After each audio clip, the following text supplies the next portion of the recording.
Oh, hello there. I'm Bilchan. I'm Nimakong. I'm Banchan.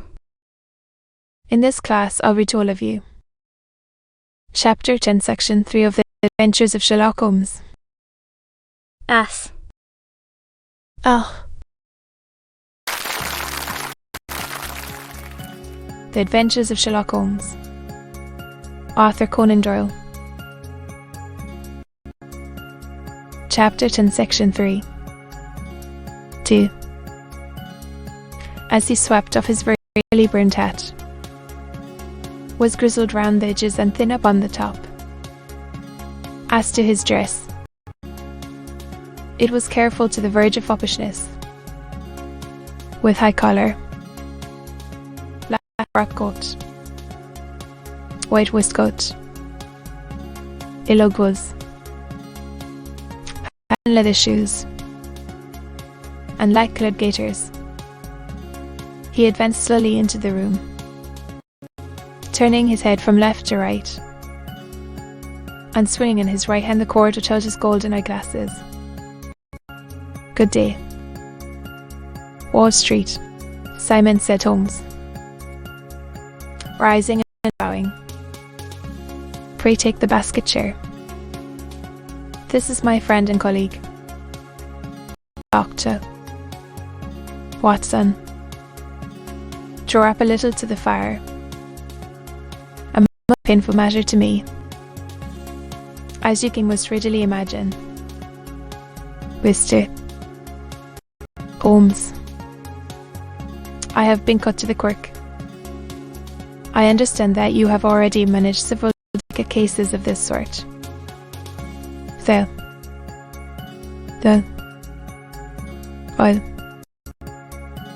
Really?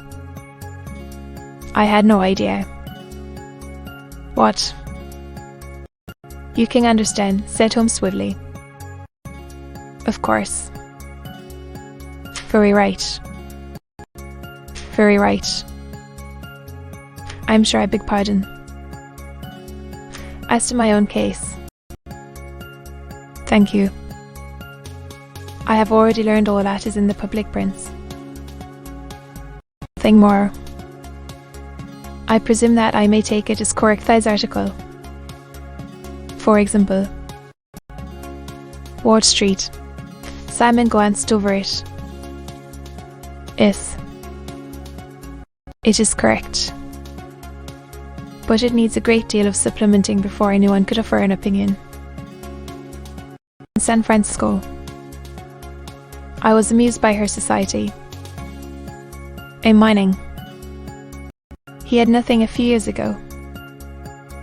Then he struck gold, invested it, and the nobleman swung his glasses a little faster and stared down into the fire. You see, Mr. Holmes, said he, my wife was 20 before her father became a rich man. Mountains. So that her education has come from nature rather than from the schoolmaster. She is what we call in England a tomboy, with a strong nature, wild and free, unfettered by any sort of traditions.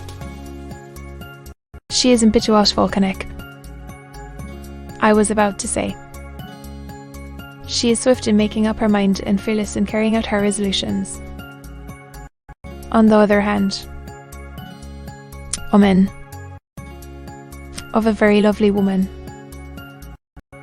It was not a photograph but an ivory miniature, and the artist had brought out the full effect of the lustrous black hair, the large dark eyes, and the exquisite mouth. Holmes gazed long and earnestly at it. Then he closed the locket and handed it back to Lord Street. Simon, the young lady came to London.